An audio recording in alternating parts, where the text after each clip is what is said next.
Yo, what is up everybody, it's Jother and welcome back to another Naruto reaction video here today. And today we're doing a video that I am very excited for, and it is Dissecting Itachi Uchiha by the great Swagkage. So folks, as you all probably already know, Itachi Uchiha is my very favorite character in the Naruto verse. I think he represents some amazing lessons that Kishimoto tried to instill in us during the narrative of Naruto. Alright, so Itachi really represents selflessness to the highest extent. You know, he did what he had to do despite becoming an S-ranked criminal and a terrorist feared among the 5 great nations within the Naruto verse. He was that selfless, right? He made the tough choices, and to an extent, he was a shadow Hokage, right? So I think that there's a duality between the Hokage and the shadow Hokage, even now in Boruto. So we had Hiruzen, but behind the scenes, we had Itachi protecting the village from the Akatsuki, being undercover, making the hard choices, living the hard life for the greater good. That's what he represented. He represented selflessness to the highest extent, and among that, he represented many other lessons. But I'm very excited to see what Swag has to say about this one.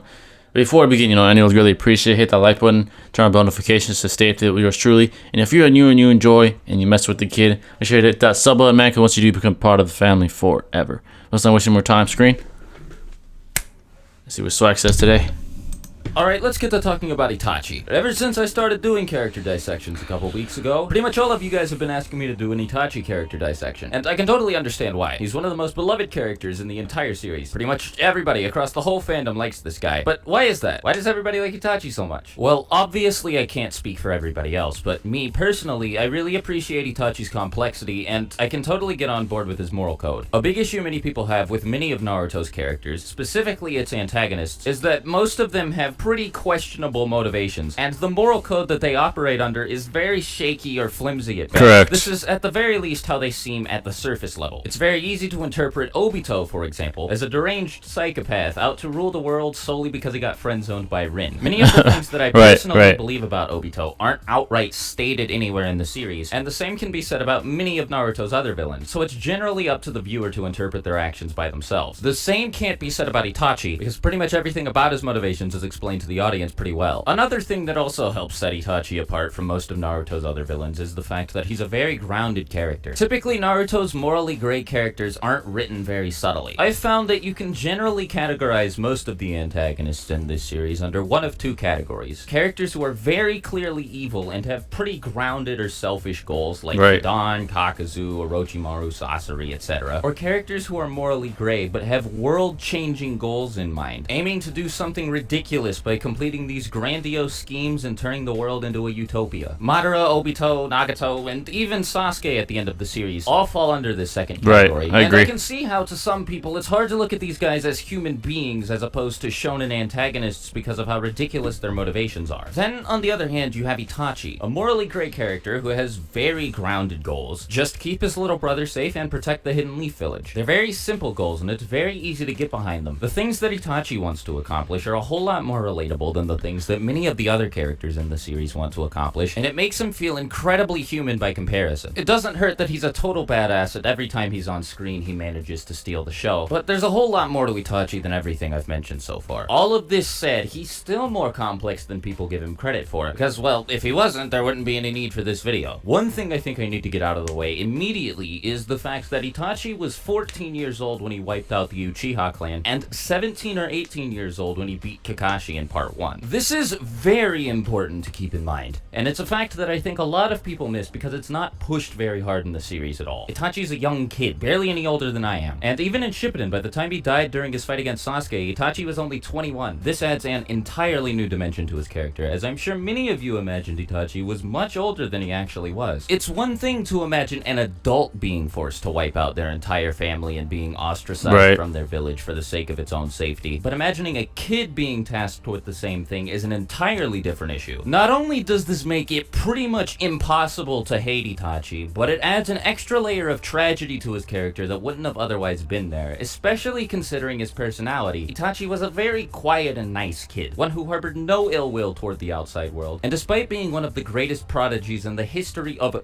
the world, Itachi still somehow remained humble and didn't develop a sense of arrogance. The Itachi Hiden books go into greater detail about his personality, and show that despite the fact that he was an introvert, he genuinely cared about the well-being of everybody he knew. Both these novels and the main series also make it a point to inform the audience that Itachi is a pacifist and doesn't like to fight, despite how talented he is at it. There are many other facets to Itachi's personality explored in the series, but I think you get the idea. The series does a pretty decent job describing who Itachi is anyway, so I doubt I need to go into much further detail. Anyway, not only do all of these factors make Itachi an admirable kid in his own right, completely disregarding the Uchiha clan massacre, it also makes the Uchiha clan massacre a much more interesting event. See, there are a lot of things worth taking into consideration here. Of course, there are all of the factors that make up Itachi's personality that I've just mentioned, but there's also the fact that he was only 14 when he was asked to wipe out his clan, and there's the additional fact that he lived to see some of the Third Shinobi World War. All of these things might not sound like a whole lot on their own, but let me explain how they all lend to making this a much more complex problem for Itachi. First of all, Itachi's introverted nature is very important to keep in mind here, since introverts are obviously more disconnected than most people are from other people. Correct. I also doubt I need to tell you how smart Itachi was, even as a kid. Combine Itachi's introversion with a sharp analytical mind, and you get a kid who's got a very objective outlook on things. The Itachi Hiden novels explain that Itachi liked to watch people from a distance instead of interacting with them directly, and this gave him a much more objective view of people than you would expect him to have. The fact that Itachi studied people before developing relationships with them kept him at least partially from developing any subconscious biases. This made him much more individualistic than many of the other members of his clan. Many of his kin developed a strong blind loyalty for the Uchiha clan, but it was a loyalty that Itachi did not share. He still cared about his family, of course, but he didn't place their needs above the needs of everybody else. So when his clan ran the risk of starting a war by planning a coup against the Hidden Leaf Village, it makes total sense why Itachi would oppose his father here. This is especially true when you consider, again, Itachi saw some of the Third Shinobi World War and knew how devastating war could be. Even if it was for the sake of his clan, I don't think Itachi was willing to live through another one. This put Itachi in what must have been the worst position ever. As a trusted member of the Anbu Black Ops, he had the ability to report the Uchiha's plan to the Leaf's higher-ups, but he wasn't sure if he wanted to do that because of what it might mean for his family. Of course, as you all know, he did eventually make the decision to tell Danzo, Hiruzen, and everybody else about the Uchiha's plan, but only because he had no idea how to solve the problem himself. Initially, the solution was going to be to have Shisui cast Koto Uematsu Kami on Itachi's father to keep... Alright, so we're about halfway past this video, and I definitely want to give my 2 cents so far. Now,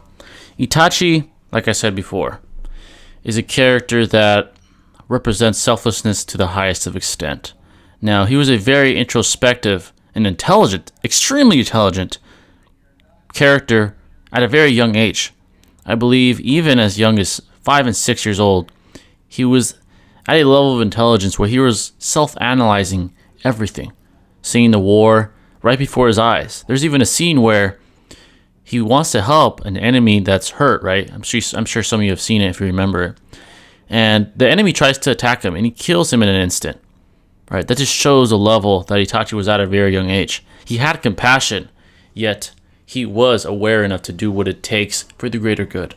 He killed that guy, right? He killed the guy that was trying to stab him in the back after trying to help him, right? So Itachi was a very introspective character, and I do agree with Swag. Because of that, the byproduct was he was a very ostracized character, meaning, yes, he was very praised by his peers and by the elders, but he was an outcast due to him being a prodigy to the highest of extent. He's one of the greatest prodigies in the history of the Shinobi world, not just the Leaf Village, but the Shinobi world. So he was an outcast, having very little friends, right? Very little friends. And from that, from looking at the world from a very objective lens, he gained a very objective philosophy, I think. He wanted to do things that would cause less suffering than more, right? So when he had the choice given by Danzo to either kill his clan or let there be war, he said, hey, I don't want to kill my clan, but if I don't, there's going to be more casualties than not. So I'm going to sacrifice let's say millions for trillions, right? The idea of sacrificing less to avoid more chaos, more destruction, more death. He was willing to do that for the greater good, right? Because these godlike figures, right, are not always praised, right? When you're a leader, when you're even more than a leader, when you're at the highest of positions, you got to make the tough choices in an imperfect world. And Itachi understood that. He did not let emotion cloud his judgment, cloud his decision making. And he represented that to the highest of extent. Not only did he kill his clan, but he was willing to take the backlash that came with that. He was willing to take the blame for that, to protect the Leaf Village, right? He didn't blame Danzo. He didn't tell everyone, hey, Danzo made me do this. He took it because he knew that was the best way to avoid conflict and to avoid more death, right? So he said, hey, I'm going to paint this narrative that I am a crazy maniac that killed my whole clan out of spite or out of craziness, and not tell everybody else that I was told to do this, that this was a mission for me. And he lived like that his whole life, literally his whole life up until the point of death. So Itachi's a very complex character, I might say. He's a very complex character, and I think he was beautifully written. You know, the tragedy that he went through, the introspective nature, the selfless acts, and the overall polarizing figure that he was. It was a recipe for a spectacular character. Not just a great character, a spectacular character. Resulting in one of the greatest characters in not just Naruto history, but anime history. And yes, Itachi is my favorite character again.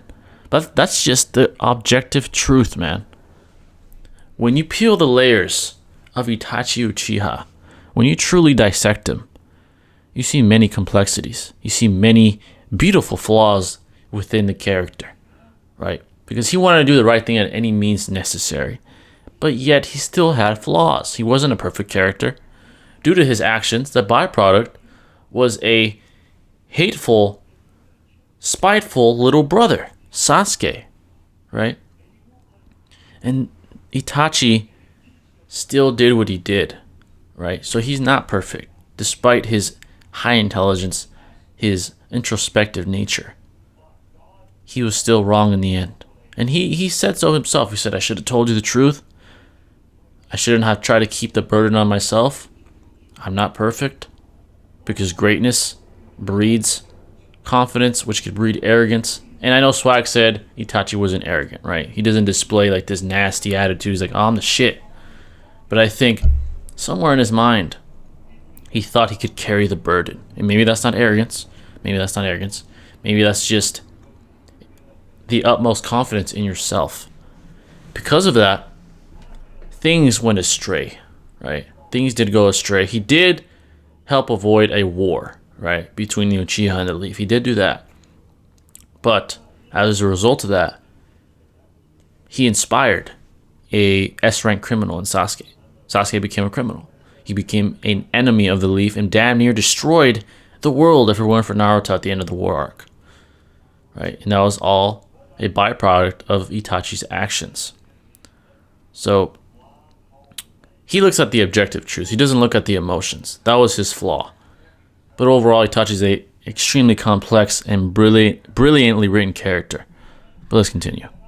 Keep the coup from happening in the first place, but Danzo ruined that when he killed Shisui and took one of his eyes. This made things even more complicated. By the way, fuck Danzo. I'm sure Itachi I'm gonna keep saying really wanted to convict Danzo of murder because he knew of his involvement in Shisui's death. But all that would do is raise tensions between the Uchiha and the Hidden Leaf Village, and it would make war almost a nigh certainty. Still, the fact that Itachi was able to swallow how he personally felt about Danzo, despite his involvement in his best friend's murder, and go through with the mission that he was later given by Hiruzen and Danzo, speaks volumes about Itachi's integrity. I'm sure part of it had to do with the fact that Itachi was still a quiet and nervous kid and didn't want to go through with challenging such a powerful figure. But still, in his position, the last thing I would want to do is have to listen to Danzo, especially if he told me I had to kill my entire clan. However, Itachi put the safety of Sasuke and the Hidden Leaf Village first and decided to go through with the mission anyway. Many people question why it was necessary for Itachi to kill every single member of the Uchiha clan, but the general public didn't know about the coup that Fugaku was planning, so as far far as they were aware, the Hidden Leaf and the Uchiha were on great terms. If the Hidden Leaf were to organize an attack on the Uchiha clan, it would do two things. One, it would make them look really bad for attacking the clan pretty much unprovoked. And two, if they weren't able to kill all of the Uchiha in one fell swoop, it would instantly ignite a war. Having Itachi murder all of the Uchiha while they were sleeping, and having him do so under the guise of a psychotic murderer solved both of these issues, and it would also keep Sasuke from developing any ill will towards the Hidden Leaf village. He was willing to have his life completely destroyed if it meant protecting his village and his younger brother, and was even willing to go so far as to join the Akatsuki to continue working for the Leaf as a spy. Even while serving under the Akatsuki, Itachi's pacifism and humility still remained intact, as shown when he urged Kisame not to start a fight with too many people in the Leaf, not for his own benefit, but to keep from causing too much collateral damage, and furthermore by the fact that he rarely ever boasted, and if he ever did, it was to keep up the persona of a psychopath that he built for himself. Speaking of this persona, Itachi's love for Sasuke was so strong that one of his primary goals was to make this persona as dastardly as possible in order to get people to hate Itachi and hail Sasuke as a hero whenever he killed him. Itachi wanted nothing but the best for Sasuke, and felt incredibly guilty when he found out that Sasuke had learned the truth about him. He even went so far as to admit to Sasuke that he made a mistake by acting the way he had, and condemned himself for a decision that he had made 7 years earlier. I mean, if this doesn't show you how humble the guy is, I don't know what will. I think at this point I'm just repeating myself in different ways, so I should probably get to the conclusion of this video, which is that Itachi's a very selfless and humble guy. I would give some supporting reasons here to make the ending a little less awkward, but I've kind of already stated everything in this video so far. I know this was a little bit shorter than the other character dissections that I've done, but Itachi doesn't have a lot of significance in the series outside of his interactions with Sasuke and his participation in the Uchiha clan massacre. So explaining his relationship with them is the best way to break his character down, I find anyway. Anyhow, since this series has been so successful, I'll let you guys decide which character I tackle in the next dissection video. On the Obito video, I left a comment with the choices Madara, Nagato, and Itachi, and since Itachi won that poll, now it's down to Madara and Nagato. Leave your votes in the comments below, and if you're new here, make sure to subscribe and maybe leave great video, Swag, as always. If you really love me, maybe consider checking the description for the link to my Patreon. I hate begging for money, but I mean, I do need food. And also, if you pledge to the Patreon, any more than $1 at all, you get access to the patron-only Discord server. Once more people make their way in there, I'll start hosting patron Discord calls, so you guys will have that to look forward to. Anyway, yeah, I'm dragging it out for too long. You don't have to pledge to the Patreon, but, you know, it's there. Anyhow, thank you guys for watching the video all the way to the end. Hope to see you in my next video, and I'll talk to you later. Swagkage out. Peace out, man. Bye. Great video, Swag, as always. Alright, folks, there you have it. That was Dissecting Itachi Uchiha. Right. So, great video by Swag once again. Itachi Uchiha is a character that I much enjoy analyzing, personally. I love analyzing his character, his moveset, everything. I think he's just a very polarizing figure all around. From character development to skill set, right? He has these very imposing abilities that cause great fear in the enemies that he faces. I mean, just look at him in the fucking eye. Scares people shitless. They can't look him in the eye. Imagine not being able to look your opponent in the eye due to the fear of death, of imminent death. You look him in the eye, it's GG, for most people, at least, right? Yet, he is this humble, self-analyzing, introspective kind of character. And he took the burden and the weight of the Uchiha's extermination on his shoulders and lived with it for years and years. And on top of that, the hatred from the Leaf, from the Five Nations, from his own brother, which he seemed to care about more than anybody. He was willing to do that for the greater good of the shinobi world, right? And that's true greatness. He said himself, right, during the war arc when he was fighting KCM Naruto, when he was in reanimation, he said, it's not about people acknowledging, it's not about making people acknowledge you. It's about earning that acknowledgement. Once they acknowledge you, then you know you've made it. So that's what he was. He was this polarizing figure that did what had to be done, whether they hate you or not. Whether they hate you, whether they love you, he'll do what he has to do, and that's what he did. He did what had to be done, even if it meant hate from everyone. Everyone hated his guts. He had nobody. He killed his own parents, for fuck's sake. He killed his own parents. So I think the idea of Itachi Uchiha was a brilliant one, and I think Kishimoto did a very good job executing that idea. You know, he was this goalpost that Sasuke was trying to reach. Right? He was this goalpost for Sasuke to reach. He represented everything that Sasuke wanted to destroy, right?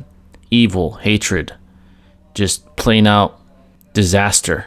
Sasuke wanted to destroy all that. That was the goalpost he was trying to reach. Obviously in power as well. He wanted to reach that goal. He wanted to reach that goal. He wanted to overpass that goal to defeat his enemy. So Itachi was very symbolic. Very symbolic. Even up until the end of Naruto, it was still symbolic.